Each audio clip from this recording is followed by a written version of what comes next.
அனைவருக்கும் வணக்கம். சிம்மராசினியர்களுக்கு நிகழ இருக்கும் தமிழ் புத்தாண்டான குரோதி ஆண்டு என்ன மாதிரியான நன்மைகள் எல்லாம் ஏற்பட இருக்கு, கிரக நிலைகளின் ரீதியாக அமையிருக்கும் சாதகங்கள் பாதகங்கள் என்ன, மேலும் என்ன மாதிரியான முன்னேற்றங்கள் எல்லாம் உங்களுடைய வாழ்வில் ஏற்பட இருக்குது. குறிப்பாக சிம்மராசினியர்களை பொறுத்த வரைக்கும் கோபம், பகை, விரோதம் ஆகியவற்றை மறந்து அன்பை வரவழைக்கும் தமிழ் புத்தாண்டு சிம்மராசிக்கு குரோதி புத்தாண்டு பலன்கள் குடும்ப சூழ்நிலை ரீதியாகவும் உத்தியோகம், தொழில், வியாபாரம், கலைத்துறை, அரசியல் துறை, மாணவ மாணவிகள், விவசாயத்துறையினர், பெண்மணிகள் என அனைவருக்குமே என்ன மாதிரியான முன்னேற்றங்கள் எல்லாம் ஏற்பட இருக்குது. குறிப்பா இந்த காலகட்டங்கள்ல கிரகங்களுடைய சஞ்சார நிலைகள் என்ன என்று பார்க்கும்போது மேஷத்தில் சூரியன், குரு, மிதுனத்தில் சந்திரன், கன்னியில் கேது, கும்பத்தில் செவ்வாய், சனி ஆகிய கிரகங்கள் இணைந்து சஞ்சரிக்கிறாங்க. மீனத்தில் சுக்கிரன், ராகு, புதன் வக்ர இயக்கத்தில் சஞ்சரிக்கிறாங்க. இந்த கிரகங்களுடைய சஞ்சார நிலைகளின் காரணமாக என்ன மாதிரியான நன்மைகள் எல்லாம் உங்களுடைய வாழ்வில் ஏற்பட இருக்கு என்பது குறித்தான முழுமையான பதிவு தான் இந்த வீடியோல நம்ம விரிவா பார்க்க போறோம்.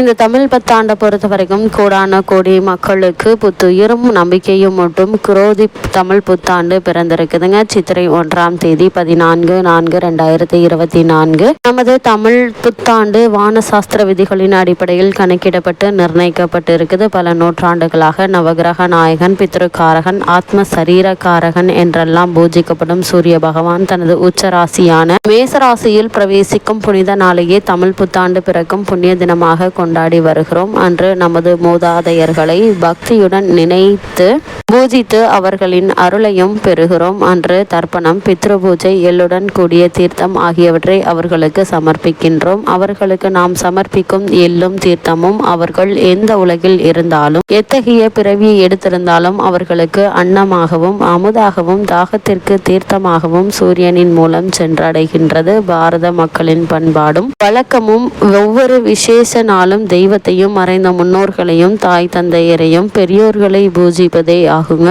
வசதியுள்ளவர்கள் புண்ணிய நதிகளில் நீராடுவதும் திருக்கோவில்களுக்கு சென்று தெய்வ தரிசனம் செய்வதும் ஆகும். நவகிரக சஞ்சார நிலைகளின் அடிப்படையில் தான் உலகில் பருவங்களும் மாறி மாறி வருகின்றன. ஒவ்வொரு பருவத்தையும் அருது என கூறுகிறது. அப்படிப்பட்ட இந்த தமிழ் புத்தாண்டான குரோதி புத்தாண்டு சிம்மராசி சேர்ந்த மகம், பூரம், உத்திரம் முதல் பாதம் வரை உள்ள நட்சத்திரக்காரர்களுக்கு குடும்ப சூழ்நிலை ரீதியாக என்ன மாதிரியான நன்மைகள் எல்லாம் ஏற்பட இருக்கு என்று பார்க்கும்போது சித்திரை 17ஆம் தேதி, அதாவது 30/4/2024 தேதி வரை குரு பகவான் உங்களுக்கு அனுகூலமாக நிலை கொண்டிருப்பதால் குடும்பத்தில் மன நிறைவும் மகிழ்ச்சியும் நிலவக்கூடிய ஒரு தருணமாக தான் இக்காலகட்டம் அமைஞ்சிருக்குதுங்க. அதன் பிறகு புத்தாண்டு முழுவதுமே சுக்கிரனுடைய ராசியான ரிஷபத்திற்கு மாறி உங்களுடைய ராசிக்கு வாக்கு, தனம், குடும்பம் மற்றும் சுகம், ரூண, ரோக, சத்ருஸ்தானம் ஆகிய இடங்களை தன் சுக பார்வையினால் தோஷத்தை அகற்றி விடுகிறாருங்க. இந்த காலகட்டத்தை பொறுத்த வரைக்கும் சிம்மராசினியர்களுக்கு வருமானம் தேவையான அளவிற்கு இந்த புத்தாண்டு முழுவதுமே இருக்குங்க. வீண் செலவுகள் கட்டுக்கடங்கியே இருக்குங்க. கலத்திரஸ்தானத்தில் சனி, செவ்வாய் கூட்டு சேர்க்கை ஏற்பட்டுள்ளதால மனைவியினுடைய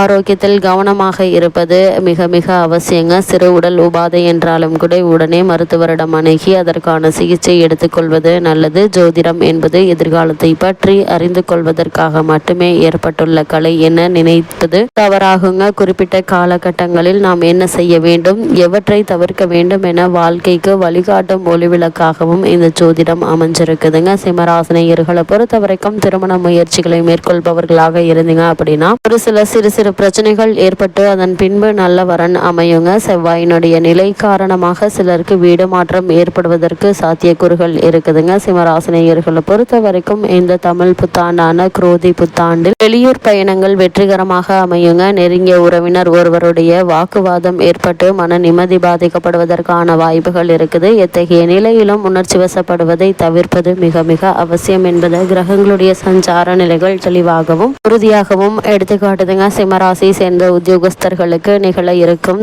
தமிழ் புத்தாண்டான குரோதி ஆண்டு மேலும் என்ன மாதிரியான நன்மைகள் எல்லாம் ஏற்பட இருக்கு என்று பார்க்கும்போது சித்திரை 17ஆம் தேதி, அதாவது 30/4/2024 வரை குரு பகவான் அவங்களுடைய ராசிக்கு பாக்கியஸ்தானத்தில் நிலை கொண்டிருப்பதால் அலுவலக சூழ்நிலை மன நிறைவை அளிக்குங்க. சக உத்தியோகஸ்தர்கள் உங்களுக்கு முழு ஒத்துழைப்பையும் கொடுப்பாங்க. மேலதிகாரிகளுடைய ஆதரவு பணிகள்ல உங்களுக்கு உற்சாகத்தையும் நம்பிக்கையையும் ஏற்படுத்துங்க. சித்திரை 18ஆம் தேதி, அதாவது மே மாதம் 1ஆம் தேதி குரு பகவான் ரிஷபராசிக்கு மாறுவதால் வேலை பார்க்கும் இடத்தில் பிரச்சனைகள் ஏற்படுவதற்கான வாய்ப்புகள் இருக்குதுங்க. பணிகள்ல மிகவும் கவனமாக இருப்பது அவசியம். நண்பர்கள் நண்பர்கள் எதிரிகள் ஆவாங்க என கூறுகிறது ஜோதிட ரத்னாகரம் என்னும் புராதன ஜோதிட நூல்கள். வேலையில் சுணக்கம் ஏற்படுங்க, உற்சாகம் குறையுங்க. ஆதலால் சக ஊழியர்களுடன் பழகுவதில் ஜாக்கிரதையாக இருப்பது மிக மிக அவசியம் என்பதை கிரகநிலைகள் மீண்டும் மீண்டும் உங்களுக்கு அறிவுறுத்துது. சிம்மராசி சேர்ந்த தொழில் மற்றும் வியாபாரம் செய்பவர்களுக்கு நிகழ இருக்கும் தமிழ் புத்தாண்டான குரோதி ஆண்டு என்ன மாதிரியான முன்னேற்றங்கள் எல்லாம் உங்களுடைய வாழ்வில் ஏற்பட இருக்கு என்று பார்க்கும்போது, வர்த்தகத்துறைக்கு அதிகாரம் கொண்ட கிரகங்கள் இவ்வருடம் முழுவதும் ஓரளவே சுபபலம் பெற்றிருக்குதுங்க. ஆதலால் விற்பனையும் லாபமும் ஒரே சீராக இருக்குங்க. நியாயமற்ற போட்டிகள் முறியடிக்கும் திறமை சனி பகவான் உங்களுக்கு தந்தருள்வாருங்க. இருந்தாலும் அஷ்டமஸ்தானத்தில் 8ஆம் இடம் நிலை கொண்டுள்ள ராகுவினால் சந்தை நிலவரம் சாதகமாக இருக்காதுங்க. நீங்கள் எதிர்பார்க்கும் அளவிற்கு விற்பனை என்பது சற்று குறைவாக தாங்க இருக்கும்.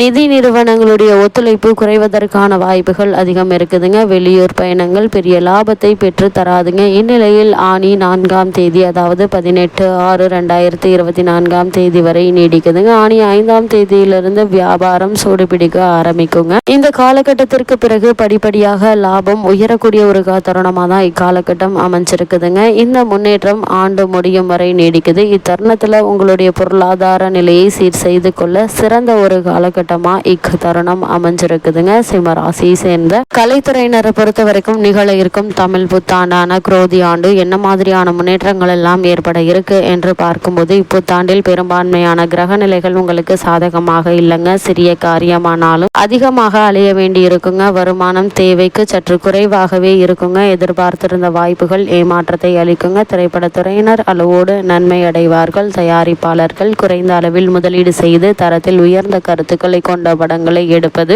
மிக மிக அவசியங்க. ஏன்னா நிதி நிறுவனங்களுடைய உதவி அளவோடு தான் கிடைக்க இருக்குதுங்க இந்த புத்தாண்டை பொறுத்த வரைக்கும். அந்த வகையில் சிம்மராசியை சேர்ந்த மாணவ மாணவியருக்கு நிகழ இருக்கும் தமிழ் புத்தாண்டான குரோதி ஆண்டு மேலும் என்ன மாதிரியான நன்மைகள் எல்லாம் ஏற்பட இருக்கு என்று பார்க்கும்போது, இப்புத்தாண்டினுடைய ஆரம்பத்திலிருந்து புரட்டாசி 19ஆம் தேதி, அதாவது 5/10/2024 வரை கல்விக்கு அதிபதியான கிரகங்கள் சுபபலம் பெற்று திகழுதுங்க. கல்வியில் சிறந்த முன்னேற்றத்தை அளிக்கக்கூடிய ஒரு காலகட்டம் எதுங்க. மனம் படிப்பில் தீவிரமாக ஈடுபடுங்க. பாடங்கள்ல புரிந்து கொள்ளும் ஆற்றலும் மேம்படுங்க. நேர்முக தேர்வுகளில் தெளிவான பதில்களை கூறி வெற்றி கனியை எளிதில் பறித்துவிடக்கூடிய ஒரு காலகட்டமா இக்காலகட்டம் அமைஞ்சிருக்குதுங்க. புரட்டாசி 20ஆம் தேதியிலிருந்து கல்வி முன்னேற்றம் சாதாரணமாக இருக்குங்க.